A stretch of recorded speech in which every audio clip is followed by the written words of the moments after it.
Hello viewers, আসসালামু আলাইকুম। আমরা যদি ইমোতে কোনো ভিডিও কল বা অডিও কল দিতে যাচ্ছি তাহলে একটি পারমিশন চাচ্ছে। সেই পারমিশনটা আমরা কীভাবে দেব? প্রথমে আমরা ইমো অ্যাপ্লিকেশনটি ওপেন করে নেব।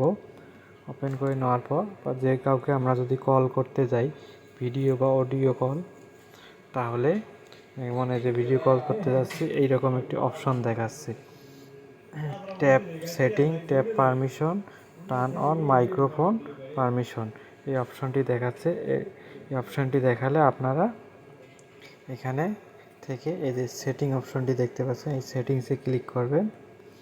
সেটিংসে ক্লিক করলে ইমোর অ্যাপসটিতে নিয়ে যাবে, অ্যাবাউটে। এরপর আপনার এখানে দেখেন পারমিশন নামে একটি অপশন আছে, এই পারমিশনে ক্লিক করবেন। পারমিশনে ক্লিক করার পর আমরা এখানে দেখেন ক্যামেরা নামে একটি অপশন আছে, ক্যামেরাতে অ্যালাউ করে দেব।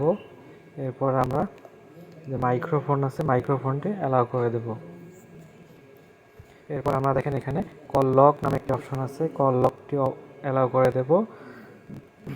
এরপর আমরা এখানে দেখেন নিচে ফোন নামে একটি অপশন আছে, ফোনটিও অ্যালাউ করে দেব। এরপর আমরা এখান থেকে কন্ট্যাক্ট নাম্বারটি অ্যালাউ করব। এরপর আমরা স্টোরেজটি অ্যালাউ করে দেব। এরপর আমরা ব্যাক করব, আবারও ব্যাক করব। করার পর এখানে থেকে আমরা এই যে ভিডিও এবং অডিও কলে এখন আমরা ক্লিক করব। ক্লিক করলে কিন্তু এখন সাথেই কিন্তু কলটি যাচ্ছে। বা এইরকম যদি কোনো অপশন দেখায় তাহলে আপনার এখানে আবার এই কন্টিনিউ ক্লিক করে দেবেন। কন্টিনিউ ক্লিক করে দিলে কিন্তু আপনাদের কিন্তু প্রবলেমটি সলভ হয়ে যাবে। ভিডিওটি যদি আপনাদের কাছে ভালো লেগে থাকে তাহলে আমাদের চ্যানেলটি একটি লাইক, কমেন্ট, শেয়ার এবং সাবস্ক্রাইব করে আমাদের পাশেই থাকবেন।